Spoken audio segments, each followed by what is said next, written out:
Olá! No vídeo de hoje eu estou aqui para conversar com você sobre traços de caráter, que são padrões mentais que moldaram a nossa mente na fase da gestação até os 5 anos de idade. Seria como se todo ser humano da face da Terra passasse por uma linha de produção que começou na fase ainda no útero e foi até os 5 anos de idade. Esses traços de caráter, além de moldar a sua mente, moldou também o seu corpo, acredite. No formato do seu corpo dá para entender como que a sua mente funciona. O fato de você ser predominantemente mais magro ou mais cheinho, a cabeça mais quadrada, nós vamos chegar nesse ponto ainda. E eu vou falar para você agora a característica de cada traço. Ele é baseado em 2 pilares, que é a dor existencial, que foi a sensação que você teve enquanto estava passando por aquela fase de formação do traço, e foi através dessa dor que moldou a sua mente. Ele é um mecanismo de defesa, então a dor funcionou para que você sobrevivesse. Em contrapartida a essa dor, se formou um recurso. Então, quanto mais você sentiu aquela dor do traço naquela fase, mais você tem do recurso. Isso é importante saber para você ter uma clareza de como você funciona, para saber lidar melhor no ambiente que você está inserido hoje. Vamos lá? Eu vou falar sobre a dor, o recurso, falar se o traço é mais racional ou mais emocional, a aparência do corpo conforme cada traço e como que provavelmente você se comporta hoje em função do traço.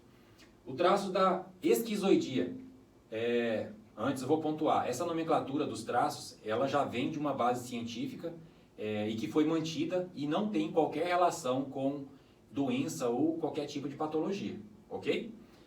Vamos lá. O traço da esquizoidia é formado ainda no útero, quando você estava lá no útero da sua mãe. Toda vez que a sua mãe sentia que existia algum perigo, insegurança, susto, qualquer situação em que colocava ela em estado de alerta, dava descarga de adrenalina, o útero ficava frio, porque o corpo ele entra em estado de fuga. O útero ficava frio, duro. Então o feto, a sensação que ele tem lá dentro ficou ruim, não posso existir. Então o sistema nervoso concentra toda a energia na cabeça. O corpo fica imóvel, tende a se mover muito pouco, porque ele entende que está sendo rejeitado. Então a dor desse traço é a rejeição. A pessoa sente muito isso. Em contrapartida, o recurso desse traço é a criatividade. São pessoas extremamente criativas, vivem tendo ideias malucas mesmo, viajam na maionese, tem uma tendência muito forte a usar óculos, tem o corpo predominantemente magro, a cabeça bem desproporcional, as juntas aparentes. E na vida adulta, devido a essa sensação de rejeição, a pessoa tende a não gostar de contato físico. Não na vida adulta, já como criança. A minha filha mais velha, ela tem bastante desse traço, já percebi nela, que foi até um dos motivos de eu buscar esse conhecimento. Ela não gosta de toque físico. Filha, você quer um abraço? Eu falo para ela. Ela fala, não. E está tudo bem. Ou ela fala, sim, aí eu dou um abraço nela. Ela que decide ao momento em que ela quer o contato físico. E assim é um esquizoide. Ele não gosta de contato físico, prefere ficar no mundo imaginativo dele. Tem uma capacidade cognitiva altíssima, são pessoas muito inteligentes.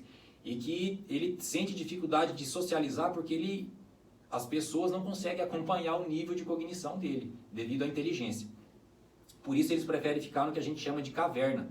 Eles se isolam. Segundo traço, o traço da oralidade. É formado a partir do parto até 1 ano de idade. É a fase da amamentação, em que a criança tem muito contato com a mãe, precisa de muito contato com a mãe. E a dor desse traço é a dor de abandono. Toda vez que ela tem algum incômodo, ou por fome, por frio, um bicho que morde, em que ela sente que precisa daquele contato, ela faz o quê? Põe a boca no trombone. A criança chora, grita. Então ela desenvolve muito a parte oral.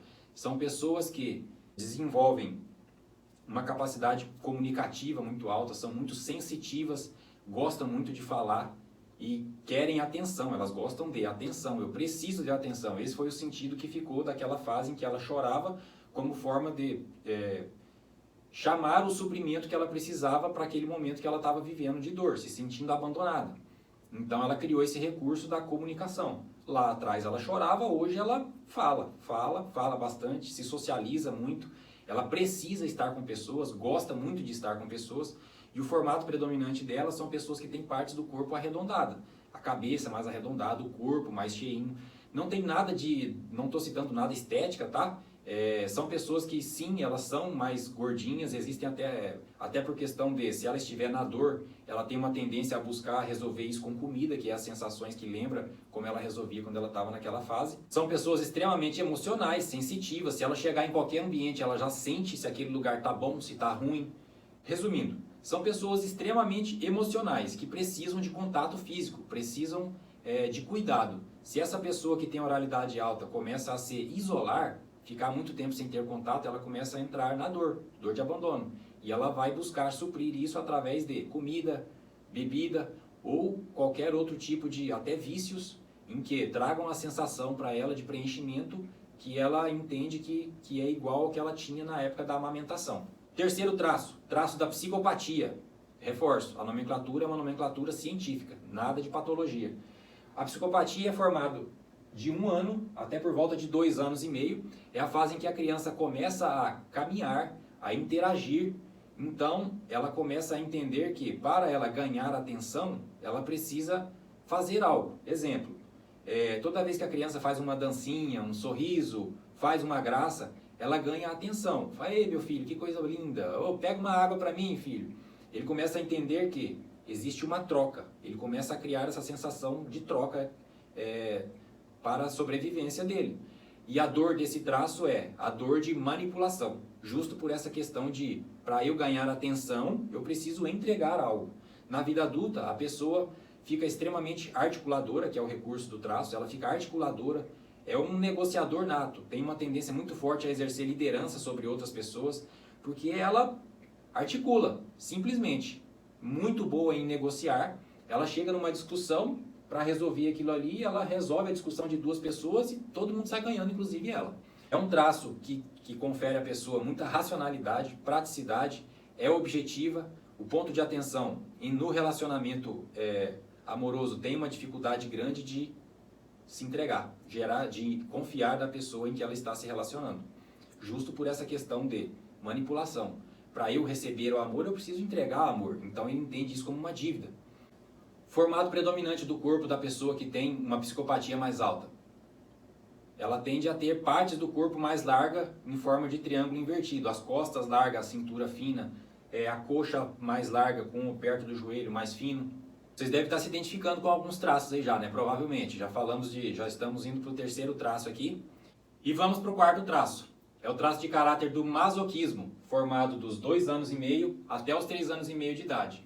É uma fase em que a criança está no desfraude. Ela ainda não tem controle, ela não tem sensibilidade suficiente para controlar as necessidades fisiológicas dela, né? Da criança.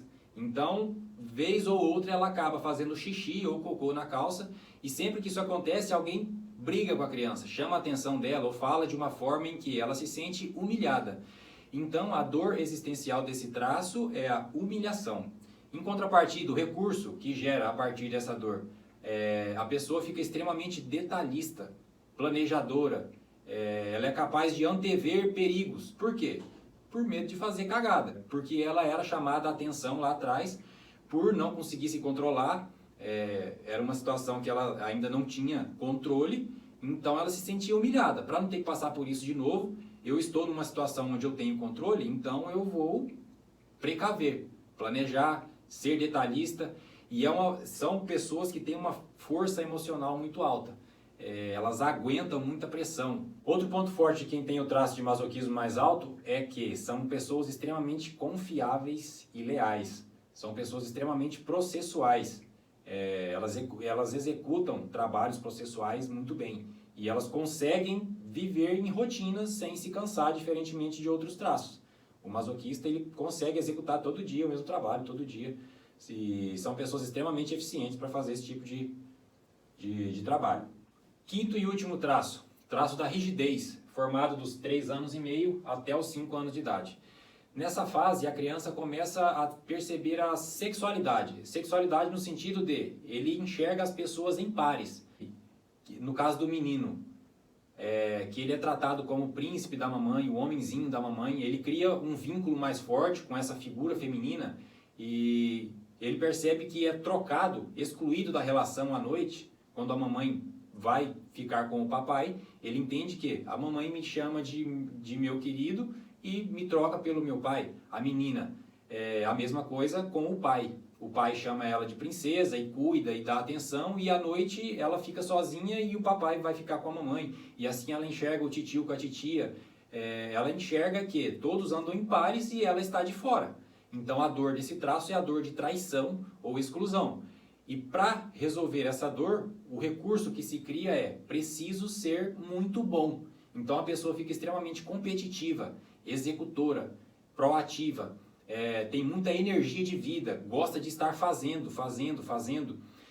É um traço que é bastante racional e o formato do corpo, a pessoa tem partes extremamente harmônicas. O olho tem o corpo mais acinturado. Então a pessoa com rigidez mais alta, ela desenvolve esse recurso de competição, de ser executora, proativa, para ser o melhor, para não ser trocado como ele foi lá na infância.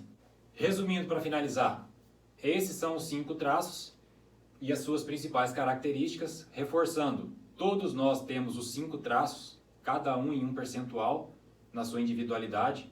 E uma pergunta que já me fizeram: William, são só 5 traços, você disse que todas as pessoas do mundo são diferentes.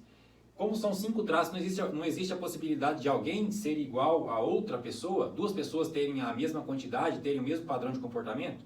A resposta: pouco provável. Por quê? Além da combinação de percentuais diferentes de cada traço, existe um 6º fator que pesa muito nessa construção dos traços, que é o contexto em que você estava inserido. Então, fique tranquilo que você é individual, não existe ninguém igual a você. Uma prova disso, a tua digital. Não existe ninguém no mundo, nunca vi falar, pelo menos, que 2 pessoas tenham a mesma digital. Se você se identificou com um traço, mais de um traço, manda aqui dúvida, questionamento. Isso ajuda a desenvolver melhor o conteúdo, direcionar os próximos vídeos, ok?